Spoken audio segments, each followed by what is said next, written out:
Yeah, no denying the sound of a storm there, wind whipping across the Big Island of Hawaii. This video was taken last night, just before the storm started to hit the island. Winds have been sustained overnight, right around 70 miles per hour. Surf near the island, as you saw there, pretty high already, feared to get as high as 30 feet. We are beginning our 5 o'clock hour with team coverage of Tropical Storm Iselle. KCRA3's Mike DeSalle live for us on Oahu. We're also tracking the storm on Doppler radar this morning.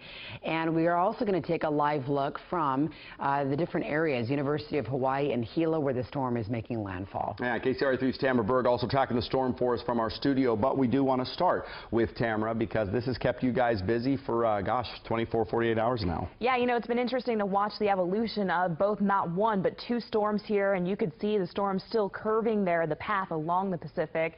And for the most part right now, the definition of Iselle has kind of lost that eye feature that you can still see pretty clearly on Julio this morning. Now, taking a closer look here at the wind speeds, those winds are really whipping around the Big Island this morning. Sustained winds of 31 miles an hour, gusting at times up and over 40 miles per hour. And then the wind speeds there as you get to the south of the island and to the west really start to taper off and diminish. But this is still a tropical storm, and it's still going to mean a lot of damage in the way of the storm surge, not only the rain as well. We could see up to a foot in some places there along the Big Island, and also going to be looking at, again, the potential for these strong damaging winds. Now look at how close this is within the last hour, even though you can still see the center of rotation here, and this is about to make its approach and move over the land there of the Big Island. We'll be keeping our eyes on that. I do think that that's possible within the next hour or so.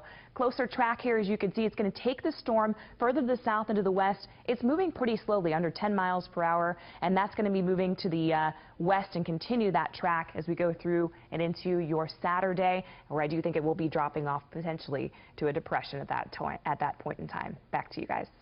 All right, thank you, Tamara. Now let's get you right out to KCRA3's Mike DeSalle. He's on the island of Oahu, about 200 miles from the main portion of that storm. So, Mike, it's 2 a.m. for you. I know you spoke with a Tahoe resident a couple hours ago, got that last flight off the Big Island. Yeah, we're finding that this spot here in Waikiki is kind of becoming the place to seek refuge to from the Big Island. Right now, here live, you can see not a whole lot of wind to speak of, but there is a noticeable wind here in the palm trees this morning. Surf not too high here on near the southern tip of Oahu.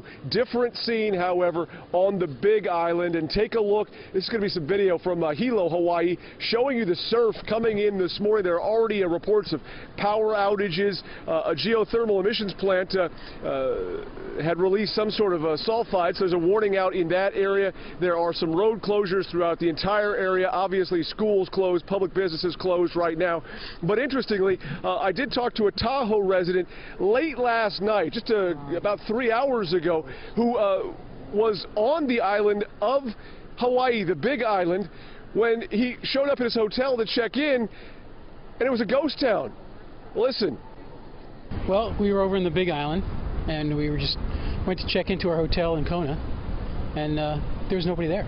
They shut it all down. There was only security going around trying to evacuate everybody out of the building. So there was literally just no one there. There was no front desk at all. They shut it all down. Everybody went home, so we were left with no room and everything.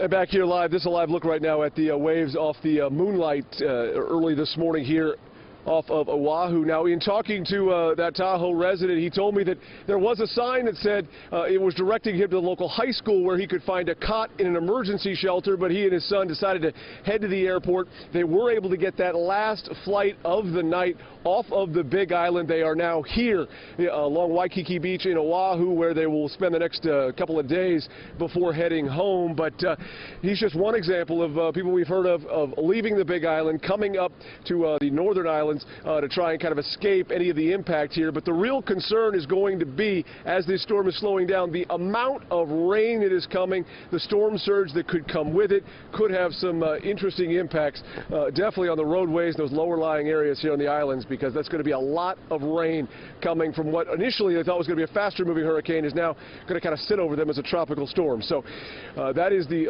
latest as we know it now, is how it's impacting those of us from Northern California who are here on the Big Island. Mike Tassell, KCRA 3 News. Hey, Mike, so the next one, Julio, which is about 1,000 miles farther to the east in the Pacific, headed that direction. A lot of the forecasters say it will kind of track more to the north of the islands, but still you get those bands of rain and wind. Are folks there on the island of Oahu preparing for the next round? Well, you know, it's kind of nonstop emergency coverage here in Hawaii, as they do have a headquarters where they do have emergency officials who are tracking all of this. And really the big key is going to be what happens with the first wave with Tropical Storm Iselle. What kind of storm surge, what kind of flooding, what kind of flash flooding are they going to see from that? Because if that starts to inundate areas, starts to cause a lot of problems, then that second punch will keep them from being able to recover quite fast if they get another deluge coming behind it. So there is obviously concern. It is centrally located on the Big Island, also on Maui, where they've had some power outages and some road closures as well, as that is the next island up from the Big Island. So those two islands right now are the keys as far as what emergency officials are watching. But here in Oahu, obviously, everyone is watching the coverage to see exactly what it's going to mean here farther to the north, which is going to be over the next several days. Yeah, imagine just taking kind of one storm at a time at this point. Gotta do it. Mike, we'll obviously be checking in with you throughout the morning. Thanks so much for your coverage, and we want to let our viewers know, too, you can follow all these developments of the storm minute by minute on KCRA.com and also our social media sites. But just crazy to look at some of the pictures to see the damage that's already happened out there. Yeah, absolutely is. All right.